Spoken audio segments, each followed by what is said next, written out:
Monsieur Lereun, en termes de solutions, vous représentez la société Cisco. Aujourd'hui, quel est le positionnement de Cisco sur les enjeux de Safe City? Alors déjà, je vais aller massivement dans le sens de Monsieur Chambet sur la sécurité de bout en bout. C'est-à-dire que là, on va avoir des systèmes vraiment interconnectés, c'est ce que vous disiez, Monsieur Monnier aussi.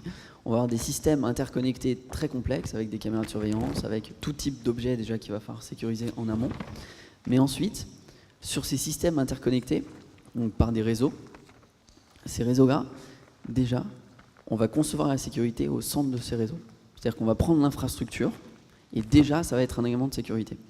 C'est-à-dire qu'on va prendre cette infrastructure-là, on va la durcir, on va lui donner de l'intelligence pour qu'elle-même soit un capteur de sécurité. C'est-à-dire qu'on a un élément extérieur ou un capteur qui a été détourné, qui essaie de se connecter, on va pouvoir le détecter. On va pouvoir lui interdire l'accès, on va pouvoir l'isoler. On voit potentiellement une activité anormale au niveau d'un objet, au niveau d'une connexion, au niveau d'un flux, même chiffré, et tant mieux s'il est chiffré. Si on repère une anomalie par rapport au comportement habituel, là, à ce moment-là, finalement, tout le réseau de capteurs s'allume, on détecte une anomalie, on la remonte très rapidement.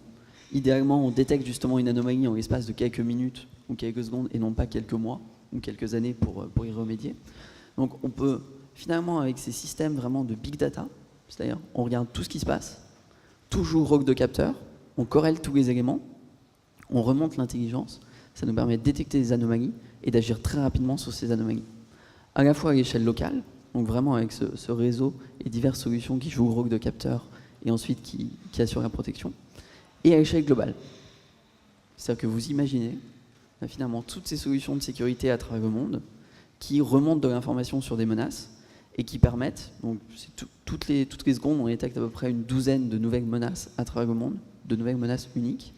Finalement, chaque élément de sécurité un petit peu partout dans le monde va permettre de détecter les nouvelles menaces, de les remonter et de sécuriser tous les autres. Donc on va vraiment être dans de la big data à échelle locale pour sécuriser ces systèmes extrêmement complexes, y compris quand on a des objets extérieurs, et à l'échelle globale à travers le monde pour justement détecter les nouvelles menaces très rapidement à un point du globe et pouvoir sécuriser tous les autres systèmes à travers le monde, y compris des smart cities. Merci.